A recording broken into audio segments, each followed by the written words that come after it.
قبیلہ زبید کا ایک شخص مکے آیا، زبیدی۔ ایک مکے میں منڈی لگتی تھی، اس کا نام تھا حضورہ۔ یہ جو حضورہ منڈی تھی، اس منڈی پر ابو جہل کا قبضہ تھا۔ آج کل تو نہیں قبضہ ہوتا منڈیوں پر کسی کا، حضورہ نامی منڈی پہ نا ابو جہل کا قبضہ تھا۔ اونٹ بڑے خوبصورت تھے، شاندار تھے۔ اس نے کہا میں نے بولی دینی۔ ابو جہل نے اعلان کیا خبردار کوئی بولی نہ دے۔ بڑی دور تھا قبیلہ زبید، وہ آدمی واپس لے جا نہیں سکتا تھا، مجبور ہو گیا۔ ابو جہل کہنے لگا چوتھا حصہ قیمت دوں گا اور اونٹ تمہیں دے کے جانے پڑیں گے، یعنی اگر لاکھ کے ہیں تو 25,000 کے دو۔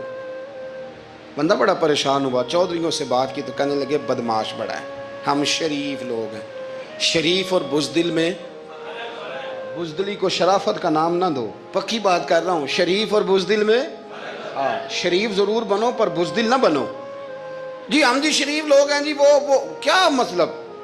کوئی پاس نہ آیا، وہ بیچارہ نہ کونے میں بیٹھ کے رونے لگ گیا، کہنے لگا میں کدھر جاؤں یارو، میں واپس بھی نہیں لے جا سکتا، اور چوتھے حصے میں دے کیسے جاؤں، اتنا نقصان۔ وہ رو رہا تھا تو کہیں حضرت زید بن ارقم نے سن لیا۔ آپ فرمانے لگے کیوں روتا ہے؟ کہنے لگا یار میں نے تو اہل عرب کی تعریف سنی تھی، میرے ساتھ کھڑا ہی کوئی نہیں ہوتا۔ تو آپ فرمانے لگے تو نے عربی دیکھا ہی کب ہے؟ اگر کائنات کا حسین و جمیل عربی دیکھنا ہے تو جا حرم مکہ میں بیٹھا ہے، مکھ چند بدر شاہ شانی ہے تے متھے چمک دی لاٹ نورانی، کالی زلف تے اکھ مستانی، مخمور اکھی ہیں نا مت بریاں سبحان اللہ، ما اجمل کا ما احسن کا ما اکمل، کتھے مہر علی تے کتھے تیری ثنا، مشتاق اکھی کتھے جال۔ تو نے دیکھا کب ہے؟ اگر عربی دیکھنا ہے نا تو وہ بیٹھا ہے، جا جا کے حرم میں ٹیک لگائے، مظلوموں کے والی، غریبوں کے ماوا، رسول رحمت، ایک سادی سی چادر اوڑے حضور بیٹھے تھے۔ وہ زبیدی کہتا میں آیا، نبی کریم کو بات سنائی، حضور فرمانے لگے این الجمل کا، او کدھر ہے تیرے اونٹ؟ عرض کی حضور وہ وہاں ہیں۔ فرمایا چل نہ۔ حضور کوئی بولی نہیں لگا رہا، کوئی خرید نہیں رہا، ابو جہل گھنٹا پڑا اس کے ڈر سے سہم گئے۔ حضور فرمانے لگے چل نہ، میں بولی لگاتا ہوں۔ اور دیکھو نرخ بازار محبت کا انوکھا ہو گیا، خود خریداروں شامل آ کے مولا ہو گیا۔ نبی کریم نے حضرت سعد بن ابی وقاص کو بلایا، حضرت عمر کو، حضرت ابو بکر کو، مدد کے لیے نہیں۔ حضور فرمانے لگے میری جیب میں پیسے تھوڑے ہیں، ظاہری طور پہ تھوڑے ہیں، ورنہ تو کائنات کے خزانوں کی کنجیاں حضور کے پاس، تھوڑے تھوڑے پیسے دو بھی بولی دینی ہے۔ سب سے پیسے لیے چلو بولی لگانے چلے۔ حضور آئے، اللہ اکبر، یہ میرے رسول کا طریقہ ہے، آؤ ذرا تھوڑی دیر کے لیے سوچیں۔ ابو جہل بیٹھا ہے بڑی مسند پہ، قربان جاؤں مدینے والے حبیب۔ وہ زبیدی کہتا اس کے کپڑے مہنگے تھے، حضور کے سادے تھے، اس نے بڑی پگڑی باندھی تھی، حضور کی سادی تھی۔ کہتے ہیں وہ آنکھیں اٹھا کے بات کرتا، مدینے والے نبی آنکھیں جھکا کے بات کرتے۔ وہ بولتا جاتا، حضور تھوڑے تھوڑے سادے سادے ٹھہر ٹھہر کے جملے بولتے۔ کہتے ہیں نبی کریم علیہ السلام اس کے ساتھ آ کے حضور بیٹھ گئے اور فرماتے ہیں میرے رسول کریم نے اپنا جبہ سیدھا کیا، پگڑی کو حضور نے سیدھا کیا اور فرمایا چل لگا بھائی بولی۔ ایک اس نے لفظ بولے، پھر حضرت ابو بکر نے بولی دی، پھر حضرت عمر نے دی، پھر سعد بن ابی وقاص نے دی، پھر زید بن ارقم نے دی، پھر رسول کریم نے دی۔ وہ کہتا ہے جتنے میں بیچنا چاہتا تھا نبی پاک نے ڈبل میں میرے اونٹ خریدے، ڈبل میں اونٹ خریدے میرے رسول۔ سلام اس پر کہ جس نے دشمنوں کو بھی قبائیں دی، سلام اس پر کہ جس نے گالیاں سن کر دعائیں دی۔ اور میرے اعلیٰ حضرت کہنے لگے جاؤ جا کے اعلان کر دو، غم زدوں کو رضا مجدہ دیجئے کہ ہے بے کسوں کا سہارا ہمارا، بے کسوں کا سہارا، جاؤ غم زدوں کو رضا مجدہ دیجئے کہ ہے بے کسوں کا سہارا۔ رسول کریم صلی اللہ علیہ وسلم نے نا خریدا مال، اور حضور سید عالم وہاں سے نکلے، اور نکلتے وقت حضور فرمانے لگے ابو جہل تیری آج شکایت آئی ہے، آج کے بعد نہ آئے، مکہ سارا اس کے ساتھ ہے، حضور کی مخالفت ہو رہی ہے، 40 لوگ ہیں صرف کلمہ پڑھتے، اور دین کا کام دار ارقم میں قید ہو کے کرنا پڑتا ہے، لیکن جب ظالم کے خلاف نکلے ہیں تو پھر دار ارقم میں بند ہو کے نہیں، پھر میدان میں نکلے اور فرمایا آج کے بعد تیری شکایت نہ آئے۔ کہنے لگا جی بالکل نہیں آئے گی، آپ کو موقع نہیں دوں گا. حضور چلے گئے تو پیچھے سارے کافر اس کے گرد اکٹھے ہو گئے, کہنے لگے ہم پہ تو بڑا روب ڈالتا ہے, اب تجھے کیا ہوا, پانی پانی ہو گیا, تو کیا کون سا سانپ سونگ گیا, بولا ہی نہیں. کہنے لگا مجھے لات و منات کی قسم, جب مصطفیٰ کریم میرے پاس آئے تو ان کے ساتھ ایسی ایسی طاقتیں تھیں, نیزے تھے, برچیاں تھیں, بھالے تھے, مجھے لگتا تھا میں نے سی کی تو میرے ٹکڑے ٹکڑے کر دیں. کہنے لگے جا پاگل ہو گیا, ان کے پاس تو چھڑی بھی کوئی نہیں تھی, وہ تو خالی ہاتھ ہیں, بکواس کرتا ہے, کچھ بھی نہیں تھا. کہنے لگا مانو نہ مانو, ان کے پاس بڑا کچھ تھا. اور اگلی بات جو اس نے کی وہ تاریخ میں محفوظ ہے, وہ تاریخ میں محفوظ ہے, وہ تاریخ میں محفوظ ہے, وہ تاریخ کا حصہ ہے. ابو جہل کہنے لگا اٹھتے ہی کہ مجھے لگتا ہے جب تک محمد ابن عبداللہ موجود ہیں یہ ہمیں ظلم نہیں کرنے دیں گے, یہ ہمیں کوئی زیادتی کرنے, تاریخ میں محفوظ ہے جملہ ابو جہل کا. کہنے لگا جب تک یہ موجود ہے ہمیں کوئی زیادتی کرنے. حضرت فرمایا کرتے تھے زندہ نبی کے ماننے والوں زندہ بن کے زندگی گزارو. زندگی زندہ دلی کا نام ہے, مردہ دل کیا خاک جیا کرتے. جو قومیں سر اٹھا کے جیتی ہیں وہ زندہ ہوتی ہیں. اس لیے اپنی زندگی میں حق کے خود اختیاری پیدا کریں, جینا سیکھیں, لڑنا سیکھیں, میدان میں رہنا سیکھیں. سہم سہم کے وقت نہیں گزرے گا, ظلم سہنے سے بھی ظالم کی مدد ہوتی ہے. لہٰذا حق لینا سیکھیں, حق پر کھڑے ہونا سیکھیں, اپنے مزاج میں یہ باتیں پیدا کریں. مجھے خاتون نے پوچھا, میرا بھائی کہتا ہے حصہ لے لے پھر میرے مرے کا منہ نہ دیکھنا. میں کہا پتر تو حصہ لائے نہ منہ ویکھی ہوتا, کوئی ضرورت نہیں, منہ ایسے ظالم کا منہ ویسے بھی نہیں دیکھنا چاہیے جو بہنوں کا حصہ کھا جائے. میں نے کہا تو منہ دیکھنے کی کوئی ضرورت, یہ کوئی بلیک میلنگ ہے. ابا کہتا ہے حصہ لے لو منہ نہ دیکھنا. میں کہا بالکل نہ ویکھی, تو بلکہ آنکھ میں ویکھنا بھی نہیں چاہتی, تو ادھر رکھ, اللہ رسول نے مقرر کیا میرا حصہ. کیا فلسفہ ہے ہمارا, جو بات غلط ہے اس پہ لوگوں کو بلیک میل کرتے ہو. جائز بات پہ ڈٹنا سیکھو. آپ جب ڈٹ جاتے ہیں نا تو پھر اللہ مدد کرتا ہے, پھر اللہ تتنزل علیہم الملائکہ, پھر اللہ فرشتے بھی نازل کرتا ہے. حضور نے فرمایا جو جان کی حفاظت کرتے مر گیا وہ بھی شہید, جو مال کی حفاظت کرتے مر گیا وہ بھی شہید, جو دین کی حفاظت کرتے مر گیا وہ بھی, جو خاندان کی, اپنے گھر کی, اپنے بچوں کی حفاظت کرتے مر گیا وہ بھی. اتنا بڑا درجہ حضور نے بیان کر دیا ہے. تو کبھی بھی زندگی میں ظالم کے سامنے سرنگو نہ ہونا, کچے پلپلے ہونے کا کبھی بھی اظہار نہ کرنا. حضرت تمیم داری رضی اللہ تعالیٰ عنہ فرماتے ہیں کہ ہم کھڑے تھے, ایک اونٹ دوڑتا ہوا آیا, نبی کریم صلی اللہ علیہ وسلم کے پہلے اس نے قدموں پہ سجدے کیے. صحابہ کہنے لگے حضور ہمیں بھی اجازت دیں. فرمایا وہ تو بے زبان ہے, اسے تو پتہ کوئی نہیں, پیش نظر ہے وہ نو بہار, سجدے کو دل ہے بے قرار, روکیے سر کو روکیے یہی تو امتحان ہے. فرمایا اسے کیا پتا, تم تو مکلف ہو شریعت کے, تمہیں اجازت نہیں ہے. اور اعلیٰ حضرت نے 2 ٹوک لکھا ہے, فرمایا سوائے خدا کے کسی کو تعظیمی سجدہ بھی حرام ہے. یہ نوٹ کر لیں میری بات. اور اعلیٰ حضرت نے فتاوی رضویہ میں لکھا ہے کسی قبر پہ جاؤ تو 4 ہاتھ دور کھڑے رہو. اللہ کرے آپ کو سمجھ آئے, کتنے ہاتھ, 4 ہاتھ دور کھڑے رہو, سورۃ فاتحہ پڑھو, درود شریف پڑھو, جس قبر پہ گئے ہو ان کی روح کو اصال ثواب کرو, ان کے وسیلے سے دعا مانگو.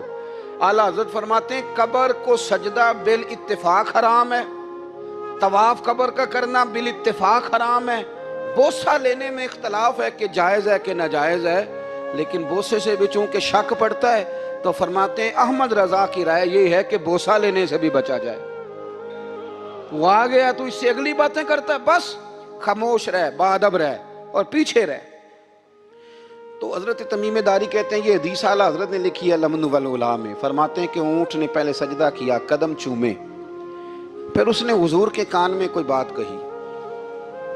روزے دے دوالے نے غلامہ دیاں ٹولیاں, ایک پیا سن دے کروڑاں دیاں بولیاں. یعنی اونٹ نے بات کی تو حضور نے وہ بھی سن لی. اعلیٰ حضرت کہتے ہیں جو پناہ میں آتا ہے بچ جاتا ہے. کہتے ہیں رسول کریم نے نا اونٹ کی پشت پہ ہاتھ پھیرا اور اللہ کے محبوب فرمانے لگے فکر نہ کر, اب تو آ گیا ہے نا تو جیسے تو کہے گا ویسے ہی ہو جائے گا, جیسے تو کہے گا ویسے ہی. ابن ماجہ میں موجود ہے, پر میں چونکہ فاضل بریلوی رحمۃ اللہ علیہ کی کتاب سے پیش کر رہا ہوں الامن والعلا سے, تو میں اسی انداز میں پیش کر رہا ہوں جس انداز میں وہاں ہے. حضرت تمیم داری کہتے ہیں کہ ہماری سمجھ میں بات کوئی نہ آئی. تھوڑی دیر گزری تو کچھ لوگوں نے ہاتھوں میں رسیاں پکڑی ہیں, خنجر پکڑے ہیں, دوڑے آئے, یا رسول اللہ یہ ہمارا اونٹ ہے. حضرت تمیم داری کہتے ہیں میں نے دیکھا کہ جب وہ آ گئے نا خنجر لے کے تو اونٹ حضور کے پیچھے چھپ گیا. آج لے ان کی پناہ، آج مدد مانگ ان سے. وہ حضور کے پیچھے چھپ گیا. تو کہتے ہیں کہ نبی کریم صلی اللہ تعالیٰ علیہ وسلم نے فرمایا کیا مسئلہ ہے بھائی؟ یا رسول اللہ ہمارا اونٹ ہے. ذبح کرنے لگے تھے دوڑ آیا ہے. تو حضور فرمانے لگے وہ تو تمہاری شکایت کر رہا ہے. وہ کہتا ہے یا رسول اللہ میں نے برسوں ان کی نوکری کی، برسوں میں نے بڑی نوکری کی.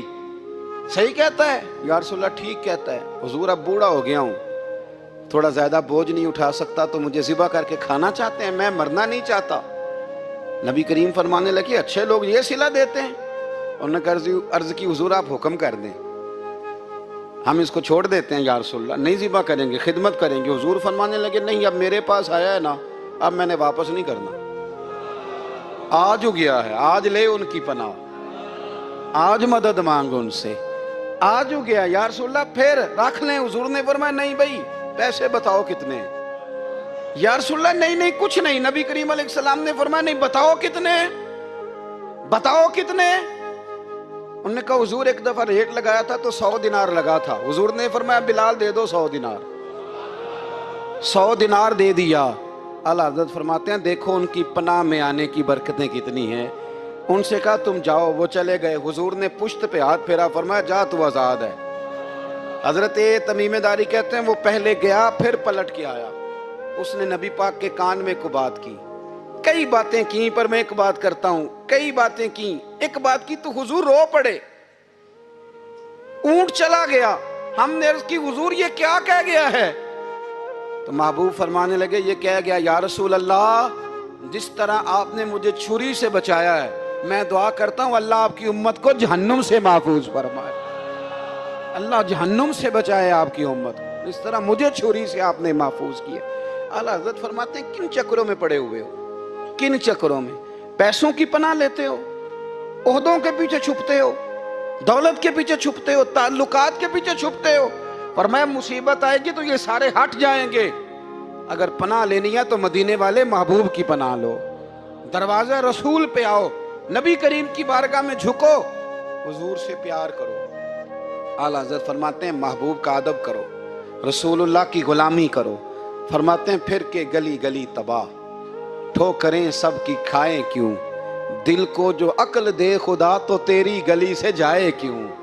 اور فرمانے لگے جان ہے عشق مصطفیٰ، روز فزوں کرے خدا، جس کو ہو درد کا مزہ وہ ناز دوا اٹھائے کیوں. جس کو ہو درد کا مزہ وہ ناز دوا اٹھائے کیوں.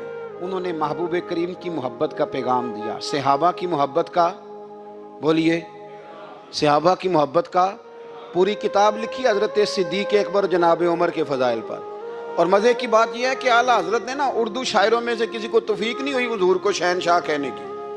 اعلیٰ حضرت نے کہا میرے نبی شہنشاہ ہیں. دلیل کیا دی؟ فرمانے لگے پڑھو ترمذی. حضور نے فرمایا میرے 2 وزیر زمینوں میں ہیں، 2 آسمانوں میں.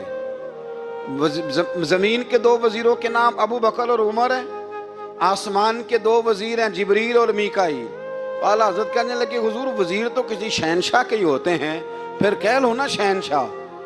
تو پھر فرمانے لگے حاجیو آؤ شہنشاہ کا روضہ دیکھو، حاجیو آؤ شہنشاہ کا روضہ دیکھو. کعبہ تو دیکھ چکے اب کعبے کا بھی کعبہ دیکھو، کعبہ تو دیکھ چکے اب کعبے کا بھی، غور سے سن تو رضا کعبے سے بھی آتی ہے صدا، میری آنکھوں سے میرے پیارے کا روضہ دیکھو. اعلیٰ حضرت نے ساری زندگی اور صحابہ کرام کی بات کی، اہل بیت کی بات کی، اولیاء کی بات کی، صوفیاء کی بات کی، دفاع کیا سب کا، سب کے شانوں میں لکھا، امت کو بتلایا کہ اپنے بزرگوں سے جڑے رہو گے تو بچے رہو گے.